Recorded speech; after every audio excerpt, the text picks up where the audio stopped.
World War I killed over 20 million people and destroyed entire empires. But it all started because a driver took a wrong turn on one street in Sarajevo. Yeah, seriously. One small mistake triggered a chain reaction that dragged the entire world into war. Taxi cabs rushed soldiers to save Paris. Germany secretly asked Mexico to invade America, and a French general predicted exactly when the next World War would start. So how did that even happen? Here's a map of Europe in 1914. The major powers had split into two rival groups. Over here on one side, you had the Triple Alliance. Germany right here in the middle, Austria-Hungary over here, and Italy down here. On the other side, the Triple Entente. France over here, Russia all the way over here, and Britain up here. The idea was simple. If you attack my friend, you have to fight me too. Hey France, don't even think about attacking us. We've got Austria-Hungary and Italy on our side. Oh yeah? Well, we've got Russia and Britain on our side. So, nobody attack anybody. Agreed? Agreed. The problem was that instead of preventing war, these alliances guaranteed that any small fight would drag everybody into a big one. On top of all that, Germany and Britain were spending lots and lots of money on their navies. Britain launched a warship called the Dreadnought in 1906 that made every other battleship in the world obsolete overnight. Germany started building their own. Between 1906 and 1914, Britain built 29 dreadnoughts. Germany built 17. Neither side wanted to stop. Meanwhile, down here in southeastern Europe, you had the Balkans. And the Balkans were a mess. The Ottoman Empire was falling apart, and everybody wanted a peace. Serbia over here had doubled in size after two Balkan wars, and Austria-Hungary was terrified that Serbian nationalism would tear their own empire apart from the inside. So, Europe was basically a room full of people pointing loaded guns at each other, and all the guns were connected by tripwires. All it needed was one spark. On June 28, 1914, Archduke Franz Ferdinand, the heir to the throne of Austria-Hungary, was visiting the city of Sarajevo, right here in Bosnia, with his wife, Sophie. 6 assassins from a group connected to a Serbian secret society called the Black Hand were waiting along his motorcade route. The first one threw a grenade that bounced off the Archduke's car and hit the vehicle behind them. 20 people were hurt, but the Archduke was fine. The assassination had failed. But then, Franz Ferdinand insisted on visiting the injured at the hospital. His driver took a wrong turn, stalled the car, and ended up stopped right in front of a 19-year-old named Gavrilo Princip. Princip pulled out a pistol and fired 2 shots. Both Franz Ferdinand and his wife were dead within the hour. And now, the tripwires started snapping. Hey Germany, Serbia just killed our Archduke. We want to crush them. You backing us? Whatever you need, we've got your back. So, Austria-Hungary sent Serbia a list of 10 demands that were basically designed to be impossible. Serbia accepted 9 of them, but Austria declared war anyway. Then Russia started mobilizing its army to defend Serbia. So, Germany declared war on Russia. Then, Germany declared war on France because France was allied with Russia. Then, Germany invaded Belgium over here to get to France faster, and Britain declared war on Germany because Britain had a treaty to protect Belgium.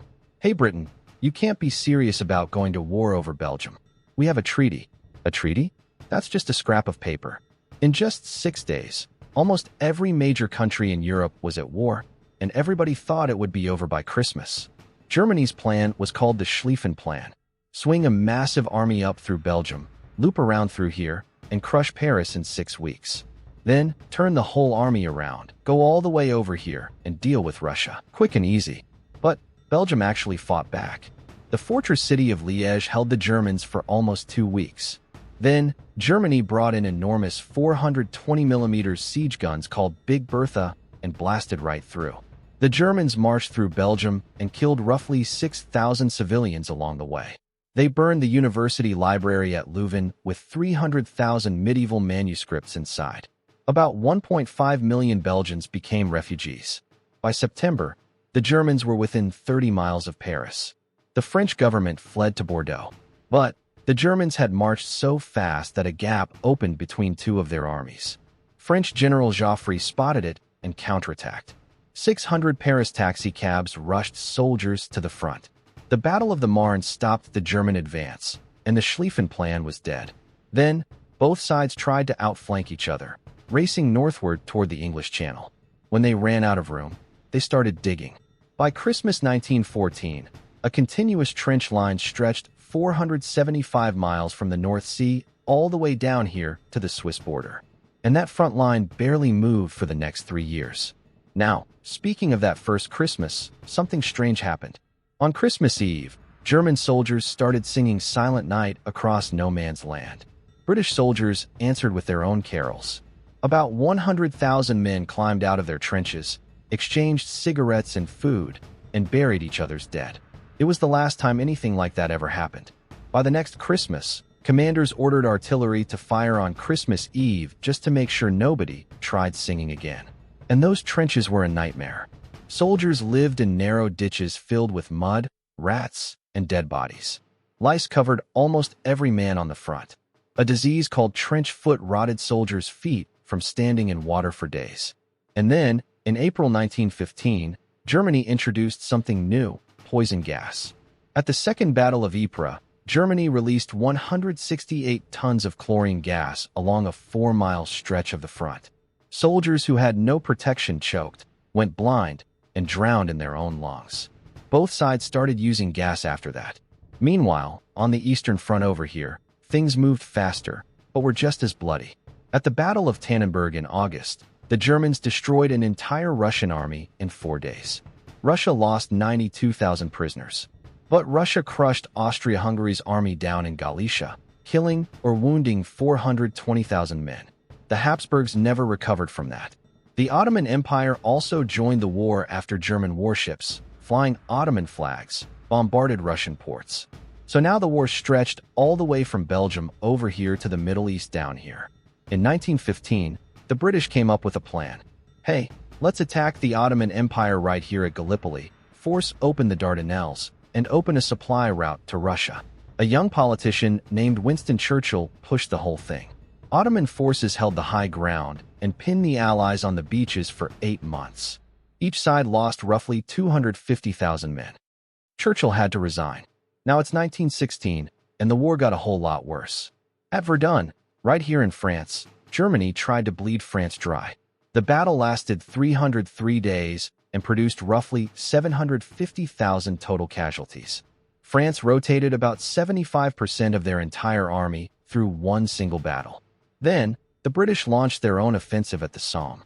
They 1.5 million shells on the German lines for a week. Most of them missed. British soldiers went over the top and walked straight into machine gun fire. First day, July 1st, 1916, 57,000 British casualties, 19,000 dead. The bloodiest day in British military history. The whole battle lasted 5 months, cost over 1 million casualties, and the front moved about 6 miles. But one good thing came out of the Somme. The British brought a new weapon, a big armored vehicle that could cross trenches and crush barbed wire. What are you building? Water tanks. For who? Russia. Then why are you testing them on the battlefield? No more questions, please. They were called tanks. The name stuck. Now, it's 1917 and 3 big things happened that changed everything. First, Russia collapsed. Lots and lots of people were starving. The army was falling apart. And in March 1917, revolution toppled the Tsar.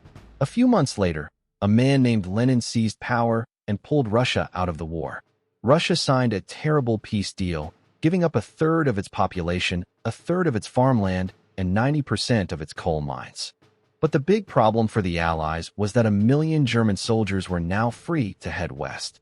Second, Germany did something incredibly stupid. They sent a secret telegram to Mexico. Hey Mexico, if the United States joins the war against us, how about you invade America? And if you win, you can have Texas, New Mexico, and Arizona back. You want us to invade the United States? Yes. And you think that's going to work? Just do it. British code breakers intercepted the telegram. American newspapers published it. On April 6, 1917, the United States declared war on Germany. And third, the French army almost broke.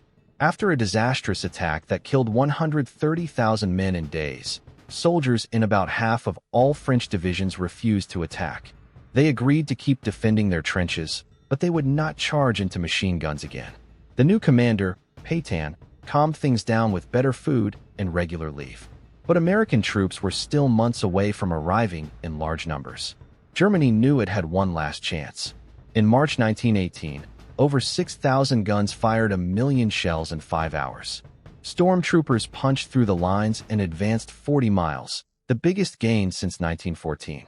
But Germany was losing its best soldiers faster than it could replace them. By July, the offensive was dead. Then, it was the Allies' turn. On August 8th, British, Australian, and Canadian forces smashed through the German lines at Amiens and captured 17,000 prisoners in a single day. The top German general called it the Black Day of the German Army. The Kaiser told him, "The war must end." And it all collapsed fast. Bulgaria surrendered September 29th, the Ottoman Empire October 30th, Austria-Hungary November 3rd. German sailors mutinied.